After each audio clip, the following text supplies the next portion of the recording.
worth of anywhere from $140 to $150 billion. He's one of the few men to hear Dr. Evil demand $100 billion and think he should aim a bit higher. He attended Princeton University and spent some time working at a hedge fund on Wall Street. He then moved to Seattle and, while working out of his garage, started up a small book-selling website called Amazon. The site has grown into an absolute monolith, and Bezos still enjoys 16% ownership in it, along with all the perks of being its CEO. There's a lot one can do with $150 billion, and Bezos has spent his money in plenty of interesting ways. Here are the top 10 things Jeff Bezos spends his money on. The largest house in Washington, D.C. In 2016, Bezos purchased the largest mansion in Washington, D.C., paying $23 million in cash to make it his own. It's actually an old textile museum and consists of 2 homes, entitled The Pope and The Wood, respectively. Both are over 100 years old and connected by a walkway. Overall, the mansion stretches out over 27,000 square feet, which you might think would be more than enough for anybody. Jeff Bezos, however, would disagree, as his goal is to make the place even bigger. In April 2018, the Washingtonian obtained blueprints for the extension Bezos has in mind for his new, not-so-humble abode. Costing an additional $12 million, Bezos is looking to add until his mansion has 25 bathrooms, 11 bedrooms, 5 living rooms, 3 kitchens, and a gigantic ballroom, among other amenities. Bezos wants his home to be the ultimate in DC socializing, and with digs like that, he's sure to meet his goal. But a globe-trotting celebrity like Bezos can't simply settle for one house. Rather, his DC mansion is simply his 5th home, as he currently owns estates all across the United States. He owns a 2-home property in Medina, Washington State, a 2-home property in Beverly Hills, California, a ranch house in Van Horn, Texas, and several condos in Central Park, New York City, along with his DC mega mansion. The space race. Running Amazon isn't Jeff Bezos' only passion. He also, much like fellow billionaires Elon Musk and Richard Branson, is fascinated with space, particularly space tourism. This fascination was sparked when Bezos was just 5 years old and watched the Apollo moon landings. And in 2000, Bezos founded the company Blue Origin, whose goal is to someday make space travel affordable for all. Recognizing that sending people into space is expensive, Bezos sells off roughly $1 billion of Amazon stock every year to fund Blue Origin, reports the New York Times. The venture appears to be paying off, as their 9th test flight on July 18, 2018, carried actual people 393,000 feet into the air, past the 380,000-foot mark that is considered the border between Earth and space. The company hopes to have actual customers touring space sometime in 2019. Bezos' love of space isn't limited to mere tourism. He also uses his money to preserve space travel's past. As an example, in 2013, he financed the recovery of pieces of rocket engines from those pivotal Apollo missions that landed men on the moon. These pieces had sunk 14,000 feet down in the Atlantic Ocean, deeper than even the Titanic had sunk. One of these pieces, a restored F-1 booster from Apollo 12, was donated by NASA to Seattle's Museum of Flight in 2015, at Bezos' request. A Gulfstream G65ER jet. For someone worth such an insane amount of money, it's surprising that Jeff Bezos' personal methods of transportation are so humble. Most famously, after taking Amazon public and amassing over $12 billion in the process, Bezos still insisted on driving to work in the most modest of vehicles, a 1996 Honda Accord. By 2013, he was still driving a simple Honda, albeit a bigger one. It's all part of his drive, too. As he explained to 60 Minutes in 1999, spend money on things that matter to customers, and not spending money on things that don't. But that doesn't mean Bezos is completely devoted to frugality in his travels. He spares no expense for occasions when driving a Honda simply won't cut it, such as when he must fly. Not only does Bezos take a private jet, he owns said jet through his holding company, Poplar Glen. It's a top-of-the-line 2015 Gulfstream G650ER. valued at an incredible $65 million, and has been touted as the longest-range business jet in the world. According to the Robb Report, it can reach speeds of Mach 0.925 or 704 miles an hour, and can travel 7,500 nautical miles without needing to refuel. The plane's insides are pure luxury, with incredible spacious and comfortable seating, as well as a cabin that gets completely new fresh air every 2 minutes. So many investments. It's hard to spend $150 billion on yourself, so Jeff Bezos instead spends it on multiple investments across various fields. He even has a website, bezosexpeditions.com, devoted to tabulating his many investments. As is befitting a man who made his billions online, Bezos is big on investing in technology, particularly the kind that helps connect people and keep them informed. He's put money into Twitter, given over $50 million in venture capital to Business Insider, and invested in social platforms like Teach Street, which helps provide students with information about classes and teachers in their area, ZocDoc, which helps people find affordable doctors in their area, and Nextdoor, a social media site devoted to happenings in one's local neighborhood. Bezos' investments often pay off greatly. In the case of Workday, its initial public offering after going public, thanks to Bezos' investment, earned the company $684 million. Bezos is also a fan of investing in travel companies as well.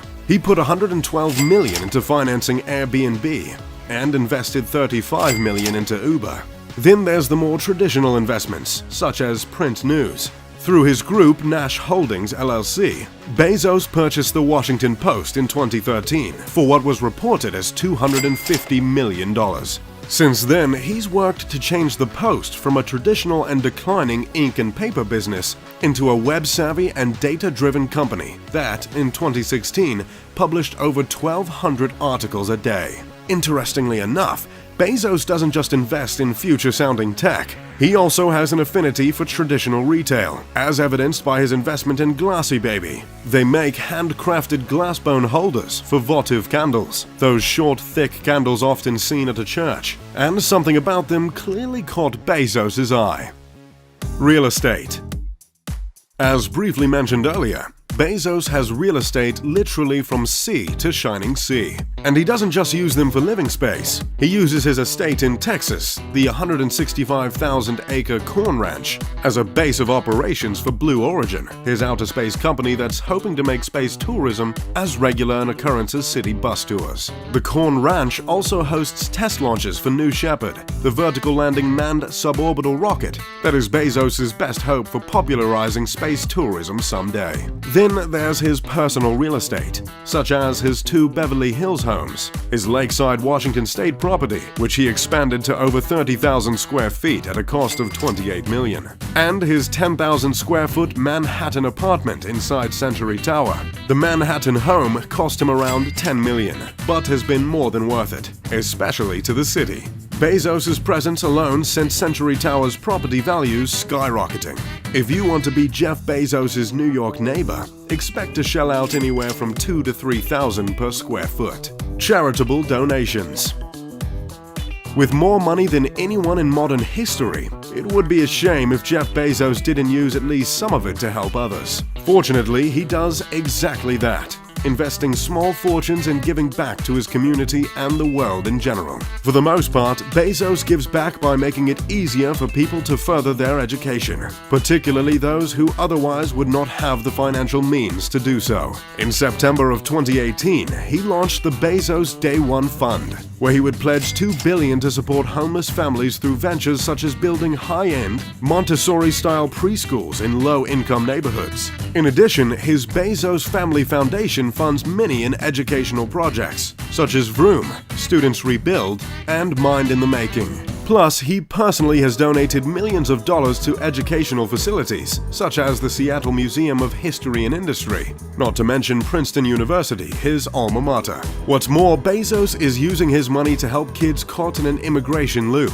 In January 2018, he and his wife Mackenzie donated an incredible $33 million to the Dream US. The Dream is a group that strives to help dreamers, undocumented immigrants brought to the US as children, to get to college and realize their untapped untapped potential. With that money, the dream will be able to award scholarships to 1,000 high schoolers with DACA status, who might otherwise have slipped through the cracks thanks to US's current battle with immigration. A very early form of Google.